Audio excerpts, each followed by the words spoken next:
Welcome back to the Barbell Medicine Podcast. I'm here with Dr. Baraki. What's going on, man?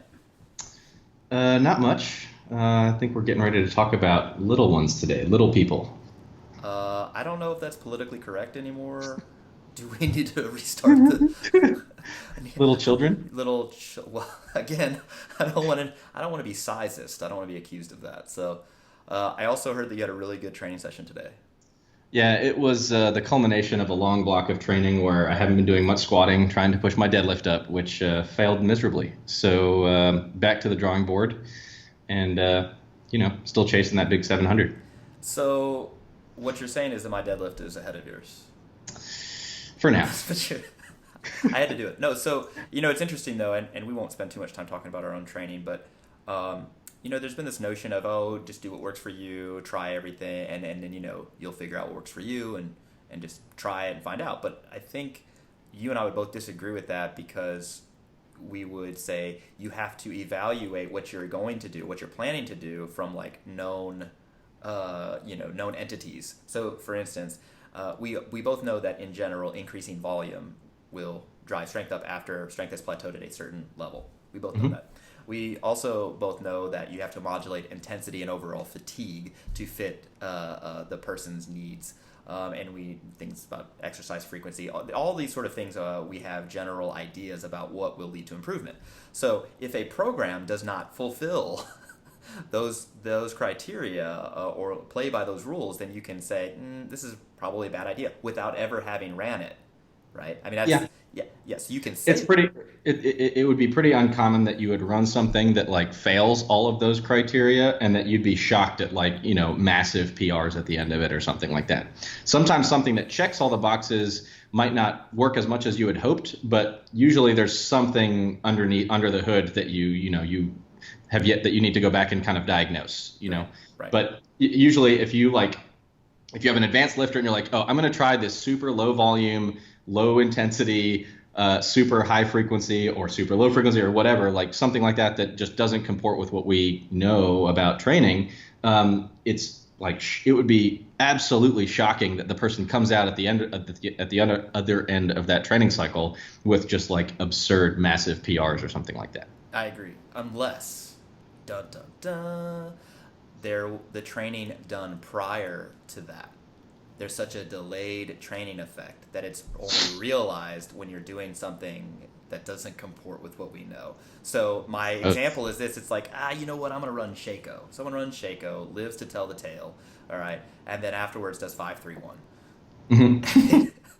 And they use it as a peak. And they're like, 5-3-1's the greatest program ever because I PR'd all the time because they previously accrued all this training stress that they couldn't really deal with at that time. Yeah. But then once they pulled away all that fatigue, it was realized. And so, but that's dangerous because then they're like, they ascribe all the success to 5-3-1 and then they're stuck doing 5-3-1 and God knows how many more books will be published. It's just like, man. I think you can definitely see a little bit more type variation in how people respond when you're peaking them towards the end of a training cycle. But in terms of like the fundamental variables of volume and intensity and frequency and stuff like that, yeah, I think we're on the same page when it comes to that. So you would say then for older people, now we're going to talk about kids today, but you would say that for older people that decreasing their training frequency and leveraging intensity only to drive their progress would be suboptimal. Yeah, so when you say decreasing their training frequency, that implies that they were previous at a higher frequency and you take them down. And yeah, I would definitely agree with that. I oftentimes will have older people who are minimally trained, and I'll start them out at a relatively low frequency, but the goal is actually to increase it over time, not to decrease it. I would agree. I actually think that maintaining twice weekly frequency for older populations is a good place to start. But I would prefer to have them train more often than not because I do think that the benefits of regular training, or even if we want to call it physical activity, trumps this let's do it twice weekly, one heavy set of 5 at weight. And I understand that may be an unpopular opinion, but no, I think that if you start someone out in that age range at a 2 times a week schedule and you plan to keep them on 2 times a week forever, and just kind of hammer away at intensity, for example, it implies that you almost feel like It reminds me of the title of that paper that was published that was titled "There are no non-responders to resistance training exercise." Right? It almost seems like you believe that they are going to be a non-responder because they will never be able to adapt sufficiently to the workload that you're exposing them to be able to handle a third session a week. Even if you start out the third session pretty light and work it up over time, you don't seem to believe that they will adapt, which is obviously not the case because every living organism adapts. This smug look was about what you were about to say. It's because you just made my argument for me. Yeah. So. QED. Shit, man. You don't need me anymore. Next time will be me on the Barbell Medicine Podcast by myself. Yeah, Barbell Medicine Podcast number 6, featuring Dr. Baraki. Long pause. Subtitle, Going Solo. Go. I also heard, just an announcement while we still have people's attention before they turn this shit off, Dr. Nadolski will likely be joining us in the near future. Yes, we anticipate having a rather exciting announcement to talk about with him.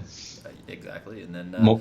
More to come. And this is new to you because I just, on the way in, talked with Mr. Campitelli about coming here. And I bring Campitelli on for the following reason. Here's why I want him on. He disagrees with a lot of our stuff. Not because he thinks we're wrong. He's just disagreeable. And I like that. But he's disagreeable in the most polite possible way I've ever heard. That's the thing. He goes, that may be true. However, and I'm like, yeah, maybe he's actually the nice version of me. So in any event, we have some guests coming up. We'll maybe I'll record Rip while we're drinking whiskey in Texas. We can do the good old Texas. The Rip interviews Rip. Yeah, exactly. The Texas three-way is really what we call it. It's not just for chili anymore. On that note, all right, shall we move on to our topic today? We're going to talk about kids. Yes. So we're going to talk about kids today, and as they relate to training, or as training relates to them. And since Jordan is the one between the two of us that is training in family medicine, meaning that he actually sees children as part of his routine practice, we're going to say for the purposes of the podcast today that he's going to be slightly more qualified than I am to talk about children. Because I don't see them as part of my practice at all. But when I see them as part of training, I'll interject as needed with whatever opinions I've accrued from training younger people. Perfect. And I would also like to state this now. Neither you or I have any children at this time. And to some people, that would almost disqualify us from even talking about kids. But as we just introduced, you don't have to try something or do something to evaluate the, these sort of a priori yes. arguments. So, and yeah, you've never had a baby yourself, but you have delivered babies, so that does not disqualify you from doing such things. Just a brief aside about that. After 40 plus deliveries in the month of March, I think I'm good. Yeah, I would agree. You're probably good. Yeah, I'm probably good. Lorraine would laugh since she's probably delivered approaching like 300 or something by now, but it's all good. That's good because you want Lorraine delivering you, not me anyway. Yeah, that's right. Smaller hands. Okay. Yeah. So yeah, let's actually start this thing. So when we're going to talk about kids training, how are we going to, we're all about being pedantic and specific. So define what and who we're talking about right now. Sure. So kids. It's actually a pretty generic term, and the way I would refer to a child, let's say I was presenting a case to a coach who's very scientific, so first things first is I would actually introduce their age in months on average, or at least years and months. So for instance, it would be an 11-year-old and 6-month male who's Tanner stage 3 or 4 or 2, depending on where they're at in their pubertal development. And so Tanner staging, we're introducing this concept very early. It was named after a British pediatrician, James Tanner. There are multiple stages to the Tanner system. So stages 1, 2, 3, 4, and 5. And the higher the number, the further someone is as far as their sexual maturity goes. So we're talking about breast tissue, pubic hair, genitalia. There's also been a few other components associated with Tanner staging as far as maturity goes, but we use those stages to sort of stratify our kid population. So a Tanner stage 2 and a Tanner stage 3 individual are two different folks from a hormonal standpoint, and therefore there are different training interventions that would be appropriate or different considerations to make. Because effectively, once somebody's going through, starting Tanner stage 3, and certainly once they progress to 4, they're basically full blown, puberty, effectively. And on the internet, you can get convinced that somebody's in, basically it's better than taking anabolic steroids going through puberty. and I mean, that may be true. I don't know. I wish I remembered, what it was like, and I wish I was training at that time. Yeah, me too. I certainly wasn't. But I haven't seen evidence. I have not seen evidence that the testosterone concentrations within a pubertal male in the throes of puberty have exceeded, that 1,400 nanogram per deciliter amount. Which I don't. Have you ever taken care of somebody on anabolic steroids? Have you ever done their lab workup and everything else? I've taken care of 2 people in the outpatient clinic, but at the time that I saw them, I didn't have their lab work handy. I was curious, but I didn't have their numbers in front of me. Hypothetically, of course. This is hypothetical. Yeah. And then nervous laugh. Yeah. So, but the folks I have who I know that are on. They're taking exogenous testosterone, not at TRT, testosterone replacement therapy doses, are well over 1,400. It's outside, the lab can't even measure it, right? So that's crazy. Yeah, and I haven't seen those same numbers reported in males in the throes of puberty, certainly not females.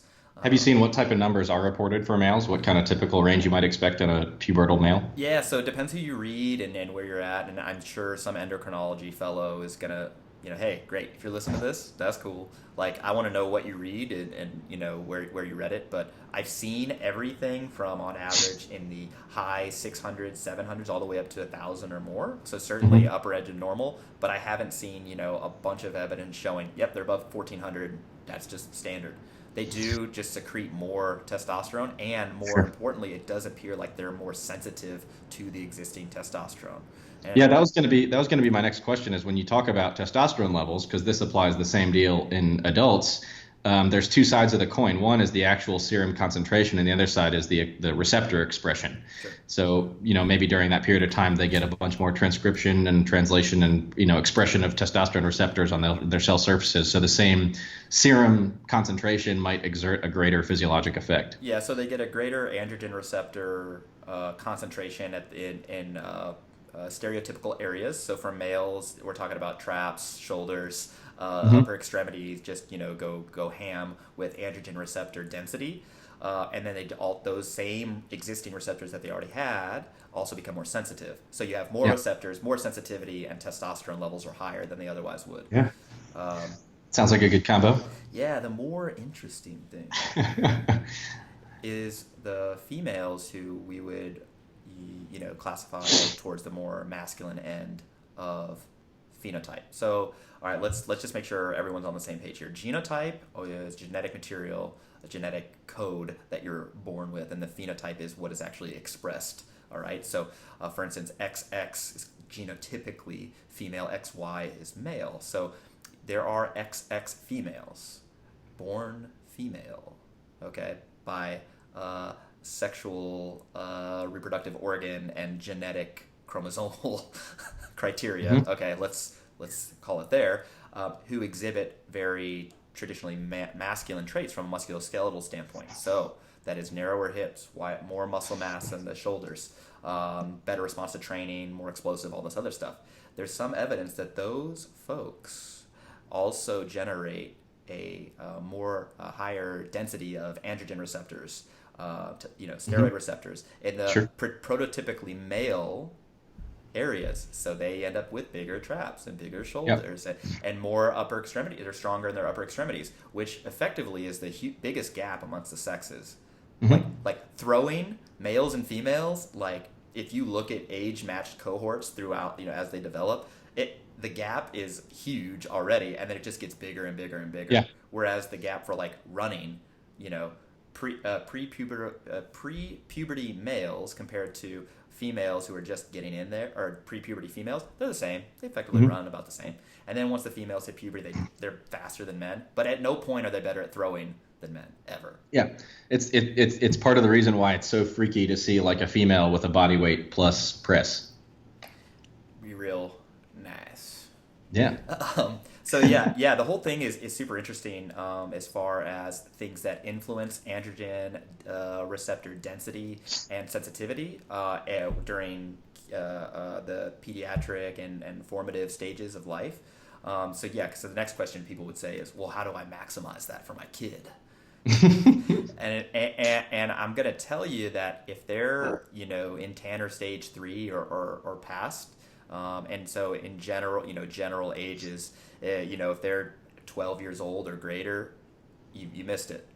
You've already missed this window where they're super responsive to epigenetic, and environmental sort of influences on their on their genetic potential. So, but earlier on than that, I haven't found anything that's like clear cut. Like, yep, this makes somebody exhibit more androgen receptor density or a higher testosterone levels later on or whatever, other than not being malnourished, not being in super stressful situations, not being chronically ill, not having a chronic illness, or losing a bunch of body weight, falling off their growth curve, like known endocrinology problems. Yeah, female athlete triad kind of stuff too. Oh yeah. Sorry. Save it for later. Yes. We will readdress. Okay. So yeah, we use Tanner staging, and I don't pretend that this is the correct medium to really flesh all of that out here. And I think it would be hard to comprehend anyway. So I implore you, if you're a parent or a coach of young athletes, you definitely need to be familiar with the Tanner stages and all of the contributions to effectively stratifying somebody into a Tanner stage. That's going to let you know how biologically their age with respect to training. Because you could have two 15-year-olds, and if one is a Tanner stage, early Tanner stage 3, or and one is a late Tanner stage 4, those are two different people, effectively. Yeah, so you're differentiating between what we would consider maybe a biological age or a phenotypic age versus their chronological age, right? Yep. Kind of like we talk about with bone related stuff in kids too. Bone age. Yeah. I'm remembering this stuff back from when I was studying stuff about pediatric population. Now, when you cut down a bone, there's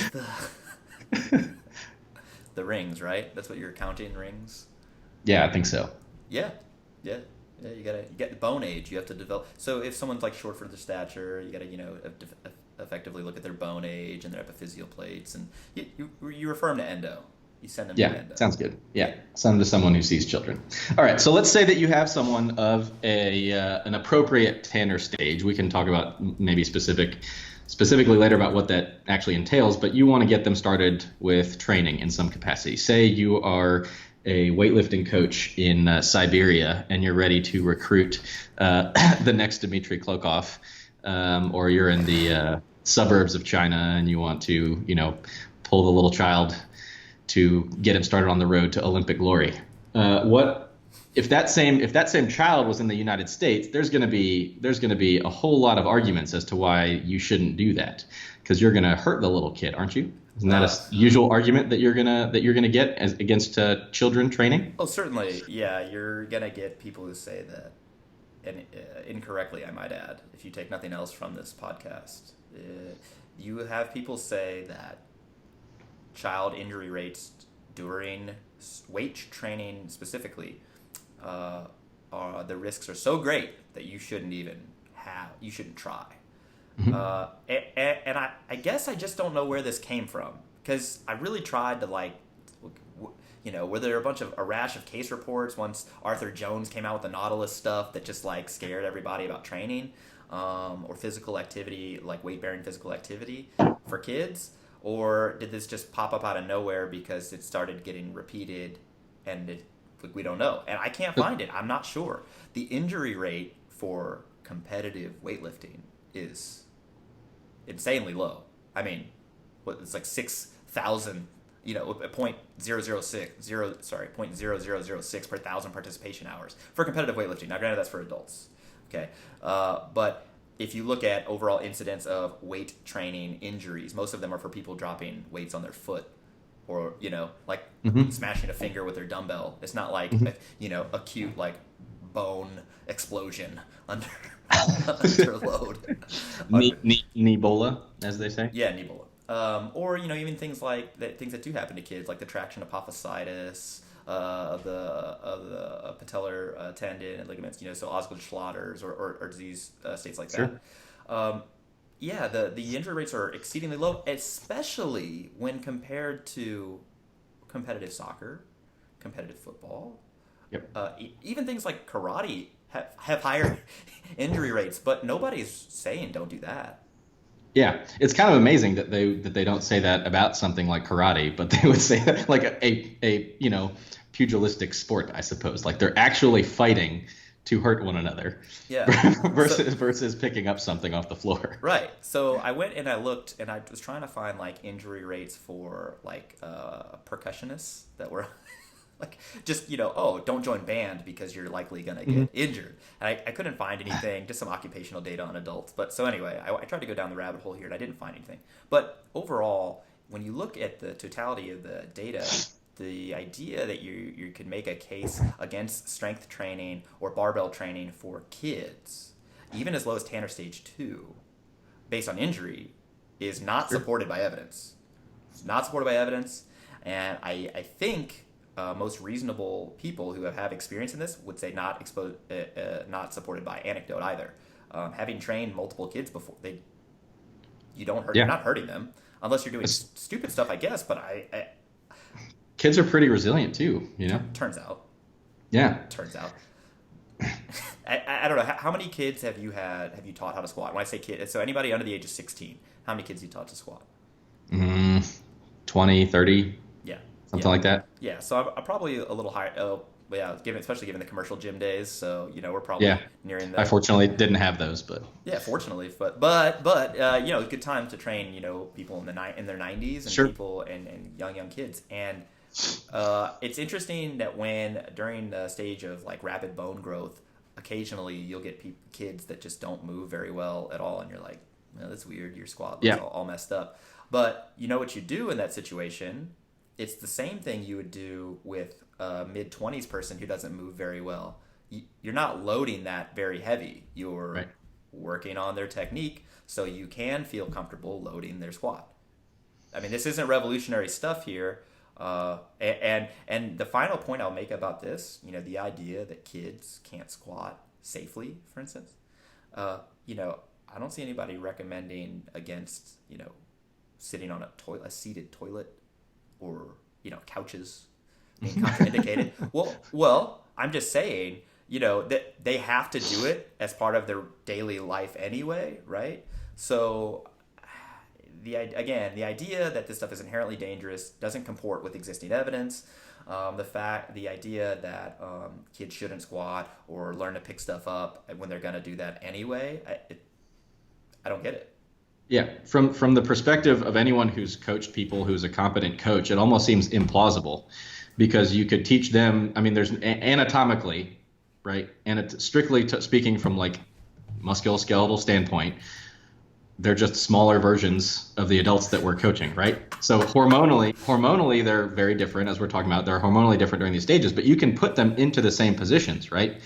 And so you can put them into the same positions, you can coach them, and then an intelligent coach loads someone very intelligently, I'll say. You know what I mean? Like you're not going to put 405 on a 5-year-old. Speak for yourself. How many 5-year-olds have you coached to squat 405 for a set of 5? In Mother Russia. Yeah. Well, yeah. Okay. Right. So yeah, I mean, you put a 5-pound aluminum training bar on their back or something like that. What do you think is going to happen? They're carrying heavier weights on their back in their backpack when they go to school every day. Yeah. Yep. All right. So let's say you put some weight on their back. Let's say you start out when you're coaching them, you put the little 5-pound bar on their back. You put little 2 1/4s or whatever on either side. 2.5-pound plates on either side. At what point do you reach a weight where you will permanently stunt their growth and they will never grow an inch taller for the rest of their life?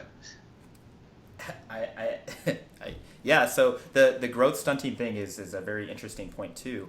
And again, I tried to look for the origins of this, like where did it come from, right? Is it just that the axial loading on the skeleton is just going to destroy the growth plates, and therefore, stunt your growth? Also, I think that's actually the fear. People don't quite grasp, well, really how adaptation works, but much about growth plates either. They think that if you load someone, you're going to fracture them through their growth plate or something like that. Yeah, I mean, I don't pretend to be a bone durometry expert, so the hardness of the bone, certainly though, as we age, the bones do become a little bit less squishy. But what Austin's referring to is the growth plate is in general very difficult to fracture unless you have a trauma to the limb that basically takes the bone above the growth plate and the bone below the growth plate and pushes them in different directions, and then you get a crack across the thing. So there has to be some type of shear force across the growth plate to cause a fracture through the growth plate, or you could just crush the distal end of the bone. It just goes into a million pieces, and then you're in a bunch of trouble. But axial loading of the bone in general causes the bone to remodel itself a little bit stronger, a little bit thicker, all right, a little bit more resilient. And this does not occur at the level of the growth plate. The growth plate is putting out immature bony cells that effectively contribute to bone growth overall, both long and thickness. Hashtag the thickness. So I don't know if that's where it came from, but certainly we don't have evidence that just loading the human skeleton in people with non-closed growth plates, we don't have evidence that loading them in their exoskeleton actually causes their growth plates to fuse earlier than they otherwise would. I thought maybe, because I read this on T Nation, and T Nation is obviously true. The number one source. Number one source, yeah, source cited. That the fear was, since you were training and then testosterone levels went up when they trained, that somehow this would go and close the growth plates. But Austin, if you will recall from your step one learnings, the closure of the growth plate is not necessarily due to testosterone, but rather estrogen signaling. The bone, osteocytes to effectively close the growth plate. It's through a very long cycle of signaling through different things, but ultimately estrogen is responsible for that, not testosterone. Mm-hmm. Yeah. So and we know, from data in adults that the acute post-training hormonal effects, like if say your testosterone goes up in the immediate phase after training, it really has fairly little significance in the big picture. So if that I'm assuming that that's the testosterone that they were referring to, unless they think that just like training overall will like cause a massive boost in your testosterone levels. Well, I assume that all these kids were taking Tribulus. Fenugreek and what other stuff? Yeah. If you take Fenugreek and Tribulus as a Tanner stage 3, then basically you're just going to be 5'6". I mean, so I don't know if you remember this, but I don't actually memorize this because I look it up whenever I need it. We do know on average how tall kids are going to be based on the parents. So in general, for females, you're going to take about 5 inches off the father's height, and then average that with the mom's height. And then for boys, you take 5 inches, add it to the mom's height, and then average that with the father's height.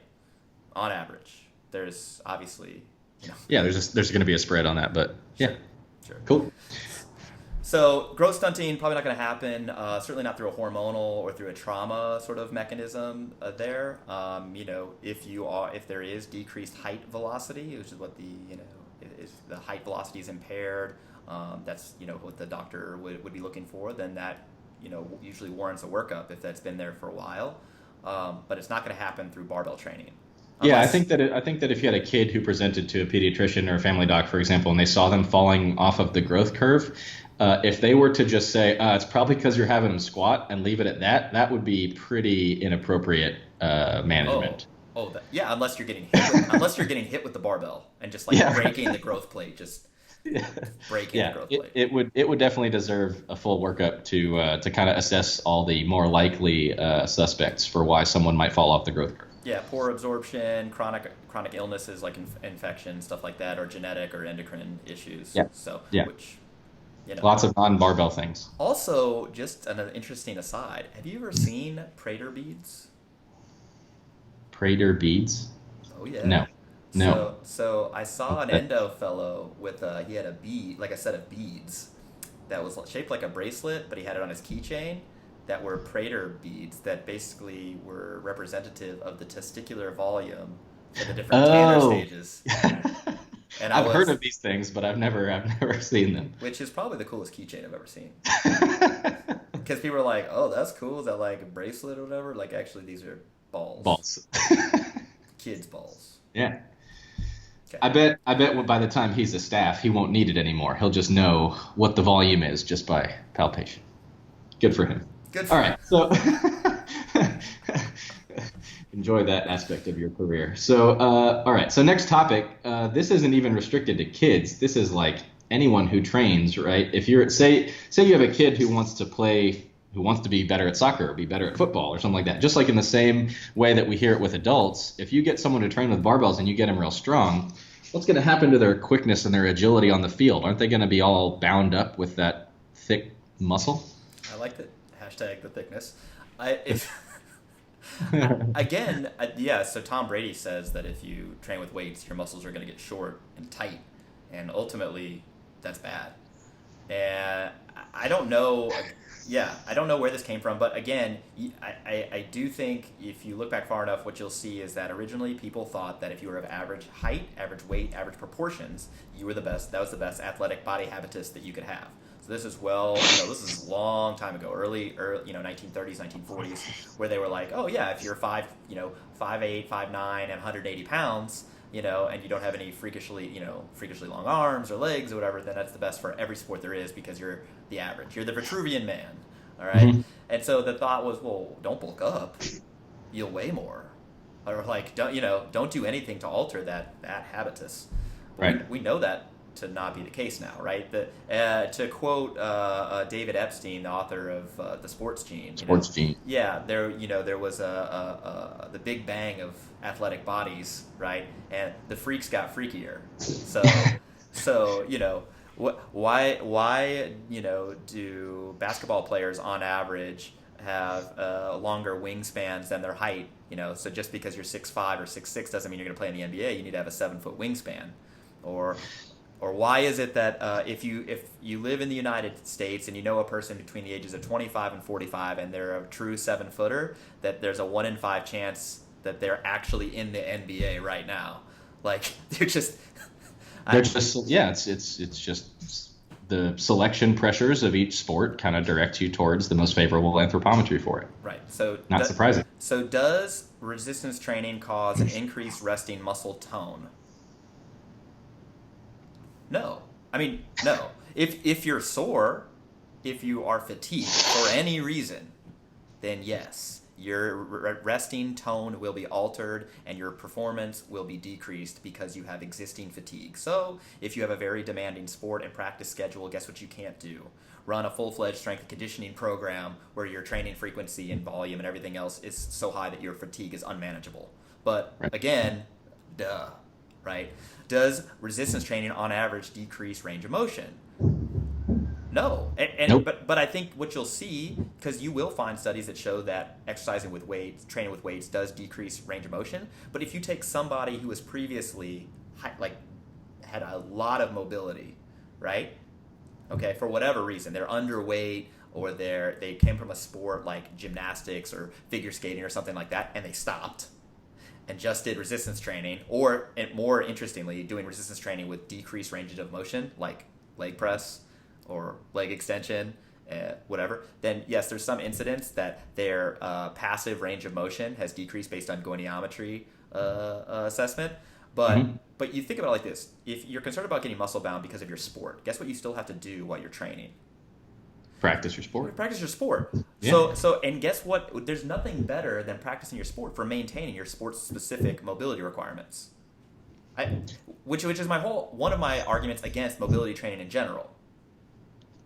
Like why do extra mobility training that's not sport-specific when we know that it doesn't work?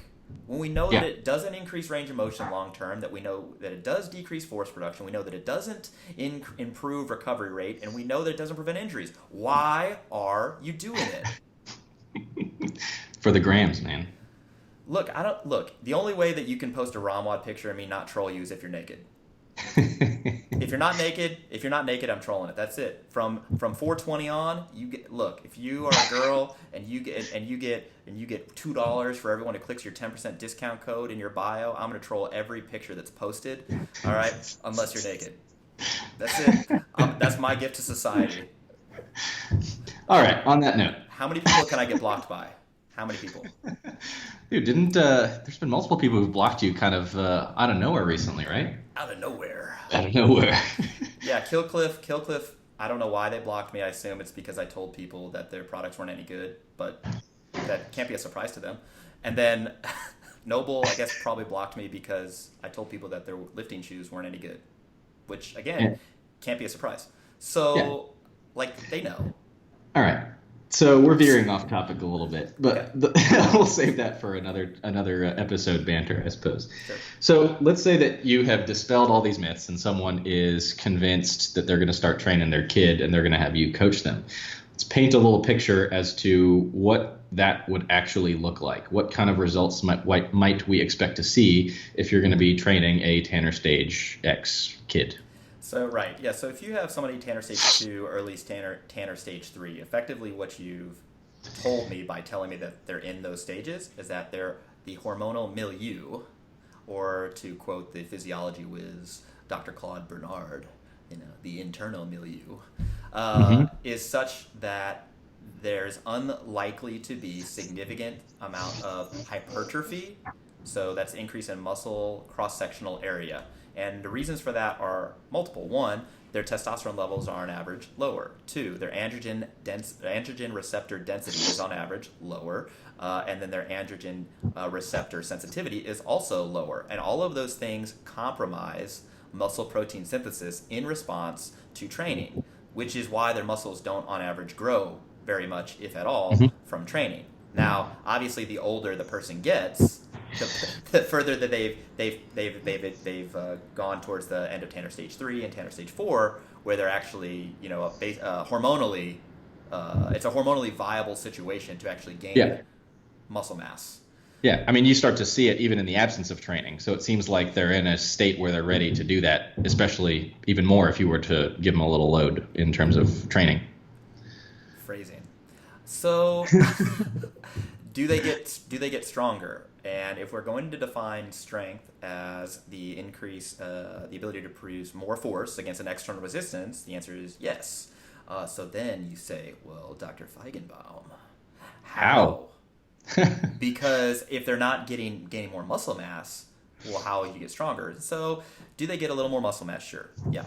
But more interestingly, the motor learning processes that occur. So motor learning is a basically big umbrella term and it's an area of study that shows how do we learn how to do physical activities. So things like, writing your name with a pencil all the way to more advanced things like playing the piano.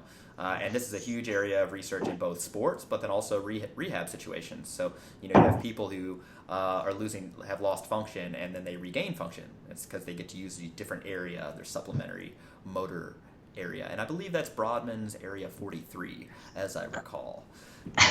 Let's pretend, if it is Brodmann's Area 43, I should retire, because you should look that up.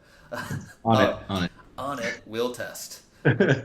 So we have good evidence, in my opinion, that when the younger the person is, so we're talking Tanner Stage 2, Tanner Stage 3, that if you introduce them to complex motor tasks, they are very readily able to encode that in their motor cortex and learn these things very efficiently, especially compared to their adult cohorts. And not only are they able to learn it faster, but they are able to make corrections faster too. They're just better at learning. And again, this should not be a surprise. Yeah. Some of this is termed engrams when they're learning very complex motor tasks early on, and there does appear to be a sweet spot in age. Although I will be 100% honest, I don't have a good enough age range in this to currently put out some numbers there. I know early for like perfect pitch or whatever for learning that, which is a more cognitive thing. It's usually between ages 3 and 5. They have to be, introduced to music. But I started reading Peak and started reading about that. So that's nice. pretty cool. Yeah, same thing with skiing. You effectively have to be born on the mountain. At age 3, you need to be on skis. Yeah. So very interesting stuff. And so effectively, you've taken a susceptible person who has whatever their genetic makeup is, but it's susceptible to being introduced to training and being responsive to training on some level. Yeah. And, so you could summarize that and say they're receptive to it, I suppose. Yeah. Right. Yeah. Exactly. They're receptive to it. And then you've effectively made them even more receptive to it later on, because now their motor cortex is refined a little bit. Their movement patterns are better. They're able to switch between movement to movement. So effectively, you've improved their ability to move in space. They're a better athlete. Okay, if we want to use a very generic term that people are very familiar with. And the more interesting thing that I found is that if you introduce people early on, they have this, we're going to term all of that neuroplasticity. Effectively, there's remodeling at the level of the neuromuscular junction in the supplementary motor cortex and in the cerebral cortex, in the levels of the brainstem. That later on, they do seem to have a more robust response to training. When I say later on, I mean Tanner stage 4 and in adulthood. So these are the people who you're like, that are standout athletes or end up responding better, even if they didn't play sports in high school, but they respond later on in life. And you're like, oh, well, you didn't play sports growing up. That's strange that you're better now. It's like, yeah, well, maybe you were introduced to stuff early on.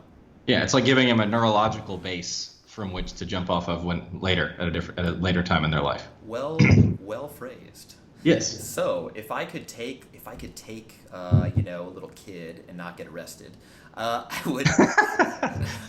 Code Rainbow or something like that, or Code Purple. Something, baby snatching.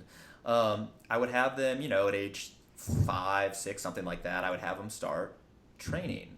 If they were, emotionally mature enough to actually pay attention and do the stuff under, but I would have them squat and I would have them deadlift something, and I'd figure out a way to get them to press, something. And then, if their maturity is there, I'll probably introduce, clean snatches. Yeah, maybe it's with Snatch a PVC pipe. Sure. Oh, for sure. I mean, you can go back again to bring up who I mentioned earlier. I think Klokov has some videos of himself at 7 or 8 years old, just throwing up pretty good snatches at that age, and it just kind of confirms it's like these old Russians that brought him up in the world. It's like they were already benefiting from these things that we're discussing now that have been kind of validated by this research into neuroplasticity and motor learning and stuff like that. But they're like, yeah, if I can get him to execute a perfect snatch at that age, he can train more efficiently and get stronger more efficiently using this neurological base as he progresses in life. While I'm thinking about it, because I did this, I think Brodmann's area 43 is in the transverse gyrus of Heschel. It's an auditory thing, and I think that the supplementary area may be 18.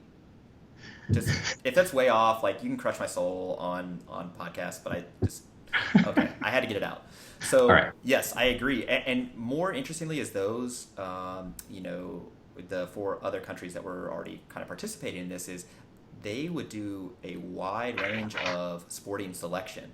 So they wouldn't specialize early. They would play a lot of different things. They would sample up until, like Tanner stage 3, early Tanner stage 4, when they're effectively becoming an adult hormonally, right? They're in the throes of puberty, and then they start whittling that down, and they end up choosing a sport if that's kind of the way they want to go. And there's good evidence, in my opinion, that those who specialize early on do worse than those who specialize later. And in fact, if you stratify the elite performers with the near elite performers, before the ages of 20, the elite performers tend to have less dedicated practice to their chosen sport than the near elites. So the people who almost made it did more specialization early on and ended up doing worse. Now, I would say that. Yeah, I would say that comports with my own experience. Before I ever picked up a barbell, I was, as you know, a swimmer for almost 15 years. Coached a lot of people. Coached from the age of 3-year-old kids all the way up to 20s and a few masters swimmers.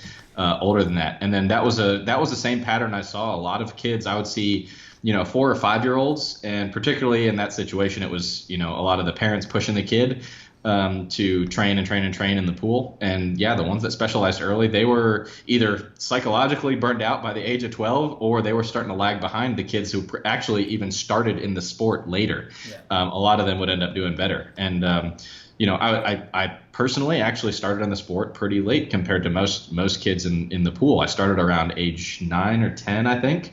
And like I said, I was coaching kids by the time I was a coach that were in the pool from age 3 on the young end. So, I saw a lot of this phenomenon happen. Yeah. So we should be clear that it's not that if, you think that little Jimmy is going to be a swimmer, which you shouldn't think that little Jimmy's going to be a swimmer if he's 3 or 5 years old. Like it's preposterous. Yeah. Anything that we know about selecting athletes early on is wrong. Like we're just bad at it, so you shouldn't know. But let's say that little Jimmy is gonna be a swimmer. He ends up being a swimmer. Well, at age 3 or 5, it doesn't mean he shouldn't be swimming. It just means that in addition to swimming, he should be doing all sorts of other stuff. The other season sports, yeah. Exactly, because all you're doing is exposing the very malleable and, to use the more medical term, plastic, right? So adaptable nervous system of the pediatric population to multiple different stimuli. Mm-hmm. And ultimately that serves them well in sports later on. So the more things that you can expose them to, the more sampling they can do, the better. And I don't think that there's that it's a big surprise that more affluent populations end up doing pretty well in sport compared to lower socioeconomic status folks, sure, because they get a bigger sampling. Yeah, you can identify what you're good at and what you're not. But a more interesting thing. Sports like soccer, football, basketball in this country, football, basketball, baseball, have so much money, right? So much money that they're effectively taking athletes from other sports that don't have much money, mm-hmm, and just saying, well, you know what, you may be a great track athlete, or a great, something else, but we want to make sure that if you're going to play baseball, you play for us. So we're just gonna recruit you. And so the financial incentives, and then for the player too, they're like, well, I could go make $1 million doing this, or I could make $50,000 doing this other thing, even if I make it world class at that. Yeah. It's interesting how that happens too. So anyway, my advice as a non-parent but scientist and also a doctor would be to have your kid play as many sports as you can afford, all right, without, while still making responsible financial decisions. And when they're old enough, when they're in that Tanner stage 3 and 4, you're going to see them get pushed towards something. And it's going to be either self-selected because they're just better at it, all right, or because there are more people are selecting them for their talent. And I think any sort of parental push early on towards something is probably not indicated. And that doesn't mean don't make your kids play sports. That's not what I'm saying, because I'll use a Mark Manson quote here. Like, the only two populations that do whatever they want just based on emotion are 3-year-olds and dogs, and they both shit on the rug. So the kid might not want to go to practice sometime or whatever. I'm not saying don't push them into sports. It's just that don't push them towards specialization until they're selected for. Mm-hmm. That would be the point. But let me do a thought experiment with you, Dr. Baraki. Okay. You would agree with me that there are millions and millions of children in the United States who are playing football from a very young age. Let's call it 6. Pee-wee, for sure. Pee-wee football. What if there was the United States Strength and Conditioning Association, not unlike the United States Strength Lifting Federation? Mm-hmm. Okay. So there was United States Strength and Conditioning Association who paired up with the Pee Wee Football Association of America and said, hey, if you're going to be enrolled in football, you're also going to be co-enrolled in our strength and conditioning program, because the idea is that if you're going to play football, we want to introduce you to strength training early on. And here's how you sell it. You sell it to the parents like, yeah, well, early introduction to weight training is going to be good if they want to go to college and play football. because They'd be all over that. Oh yeah, and then also there's some decent evidence that shows decreased injury rate just a little bit. Although the age ranges are a little fuzzy, so I wouldn't put too much stock in that. But the kids would love it, right? If coaches are involved, and so now you get kids introduced to strength training early on. All right. So the question is this: how would you, as a coach, progress them session to session? How many sessions would you have them train? What exercises? Give me your top 5 exercises you have them do, and how would you set up a session? How would you progress them? So we're talking, you said like 6, 8-year-olds, something like that? Yeah, so we'll define it. So ages are going to be 6 to 10. So just to make things complicated. Sure, but effectively you're trying to set up a large-scale strength and conditioning program for kids who are not yet hormonally mature enough to run an adult-type program. So how would you do it? Yeah. So I think one thing that comes to mind is little children's attention span, in terms of how many exercises and sets and reps and stuff like that I'd be able to throw at them. So in general, we like for novices to do like our novice LP with 3 exercises and stuff like that, and I wonder about their attention span and interest holding up over the course of 3 separate exercises and stuff like that. Some kids might be able to do it. Some kids probably would be able to do it, depending on where they fall in that age range and their motivation and buy-in and stuff like that. But I mean, I think a squat should be taught for sure. And I think a press should be taught for sure. And I think a deadlift should be taught for sure. If they, that would probably be the starting point, just to get them started with how to move under a bar. I'd probably actually, when I think about it, it's probably be pretty difficult. I don't think they make like pediatric sized benches if you wanted to make a kid bench press. But yeah, for the starting purposes here, I think I would just do squat, press, and pull. Do that for a little while. And then as they start to as they go through that process for motor learning type stuff and kind of learn how to move their body and the barbell, maintain their balance, stuff like that. Once they're able to handle maybe a little bit of load on those exercises, then yeah, I don't see any problem doing something like we mentioned earlier, doing the cleans and the snatches type of thing to get them moving a little bit more athletically, I suppose, with the bar, and probably do that something like twice a week when they start out.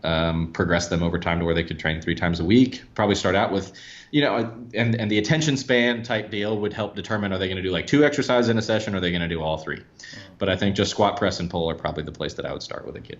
Yeah, I don't disagree with any of that, and I think that anybody discussing attention span for barbell training with pediatric populations is speaking just from experience only, and so I think that us included. So I don't think that we have on good evidence that kids have 90 minutes exactly. Like no one, don't say that. No one knows that to be the case.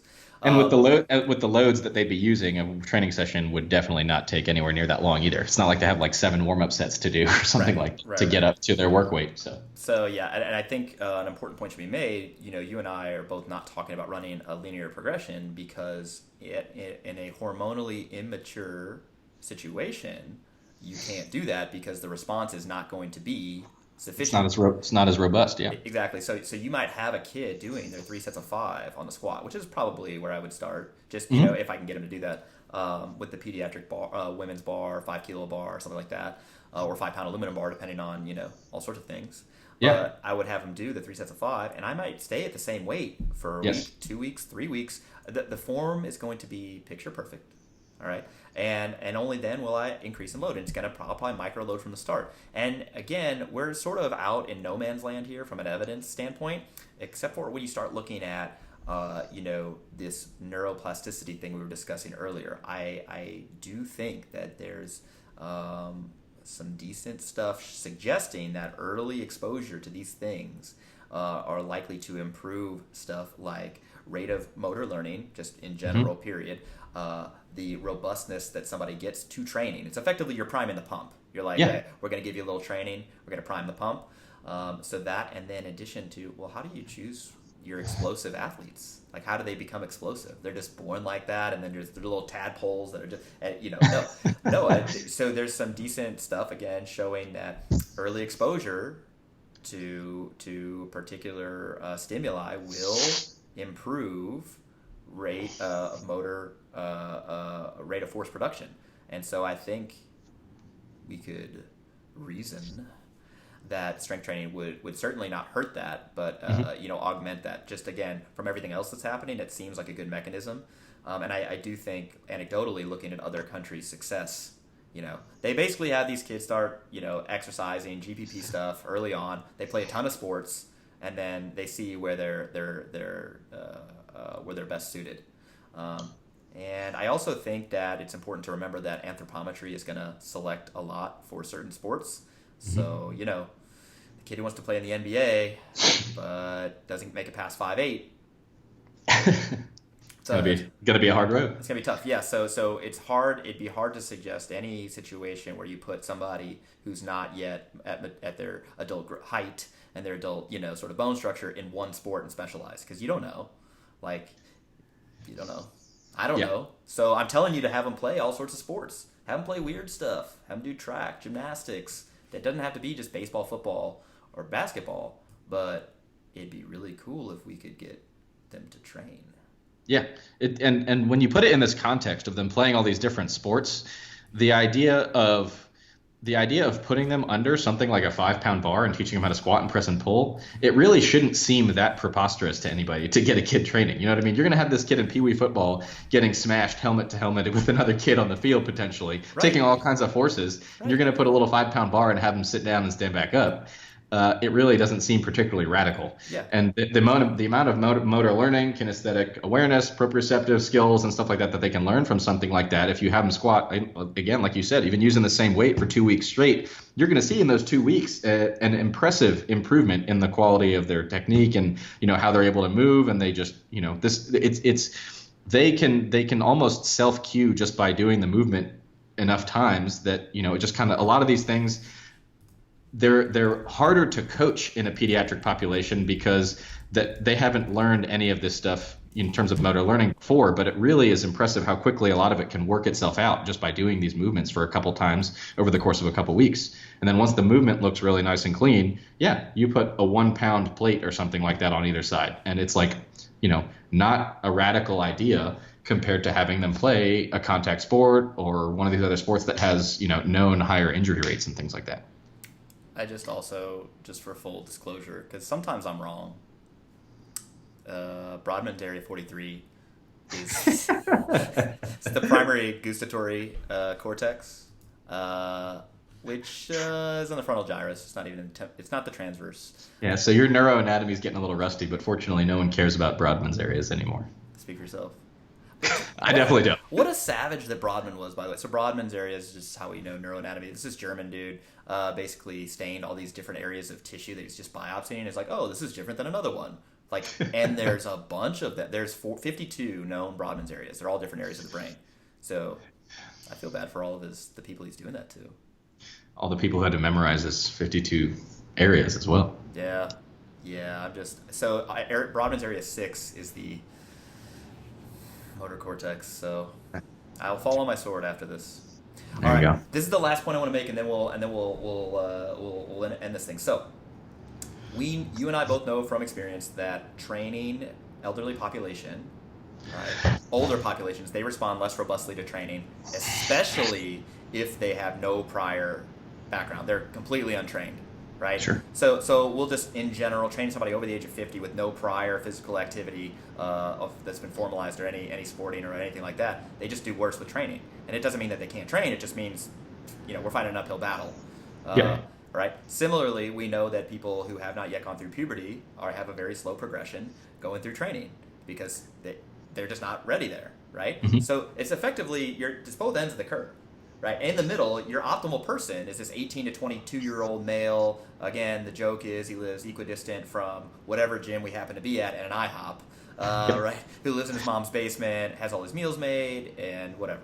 So, because that's the optimal person to get the most robust type of effect from training.